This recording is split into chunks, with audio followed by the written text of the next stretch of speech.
Hey guys, good morning, and welcome to another segment of Coffee and Coaching. So today I'm going to go a little off script, and today's segment is not so much about coaching, but posing this question: cancel culture, yay or nay? And this is not my little disclaimer from the beginning. This is not meant to create any arguments. This is just more a food for thought sort of documentation. And for me, I think about it because I have a 19-year-old, and my 19-year-old has really had to deal with a lot, especially in the last couple years, and it's hard these days to watch your children struggling with trying to grow up. Every generation has had to face certain social, economical, and psychological hardships. And we learn how to deal with those. The idea behind what we went through, or the things that we experienced when we were kids, was we went through them. They weren't all great, but there was a learning element to whatever it is that we had to deal with, and we learned life wasn't fair. I mean, the reality is life is not fair, and we were prepared to deal with that. Today's generation seems more about rewarding everybody just for showing up. And I remember hearing this when my son was very young, was everybody got a ribbon just for participating, and they wanted everybody to feel included, and they didn't want there to be anybody that felt left out. And so we started eliminating, picking teams and games like dodgeball, and anything that could be misconstrued and hurt our children's feelings. But the problem with that is when our children don't experience these things, they grow up as ill-prepared adults. We've started going as far now as to remove historical landmarks and anything that we feel may create pain or discomfort for generations of people who feel that these monuments and statues are inappropriate. But is that helping or hurting our kids in the long run? I personally feel, and this is just my personal opinion, that when you start removing everything that makes people uncomfortable, you basically create a very autonomous society. We're not like everybody else. Everybody, whether it's a cultural background, whether it's something that your family generations before you experienced in history, it's still part of our history.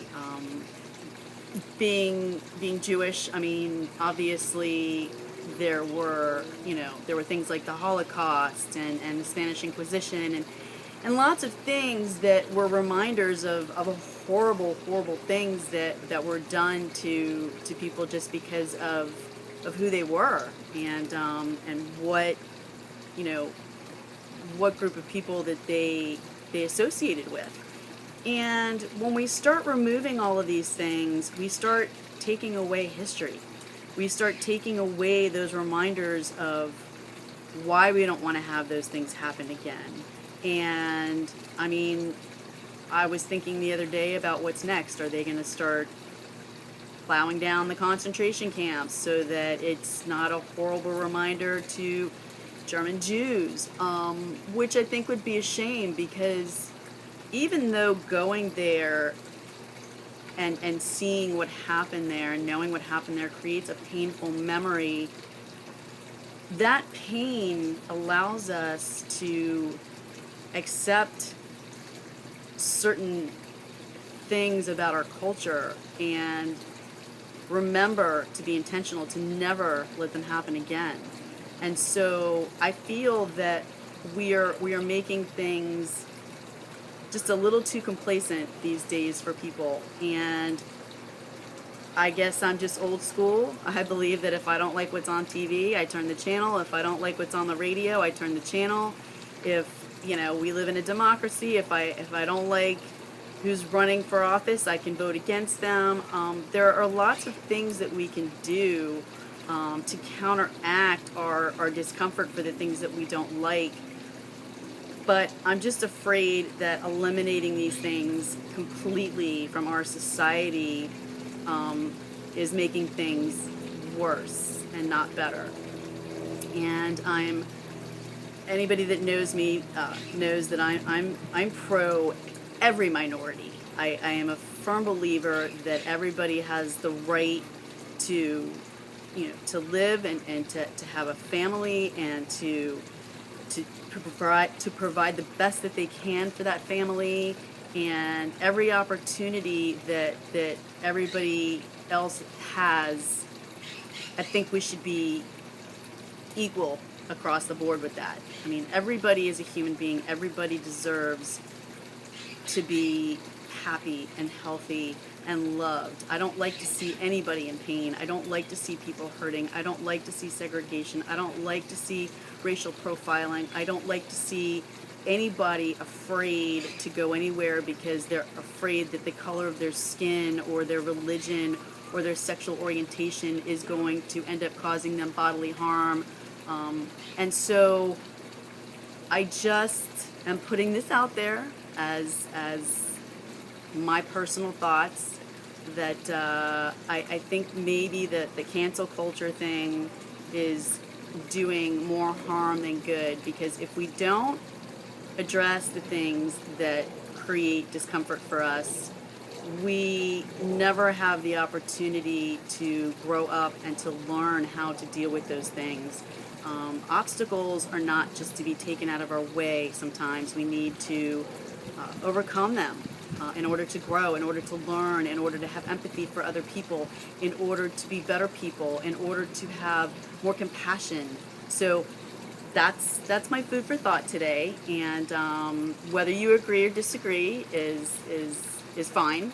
You don't have to agree with me, and you don't have to disagree with me. It doesn't matter. But I just wanted to put that out there as a little food for thought, since I know that it's something that we're seeing more and more of these days. And again, as a mother, I can't help but wonder how this is affecting the next generation of children coming up. So that's all. I hope you guys enjoyed this little segment. As always, I love you, praying for you. Peace out.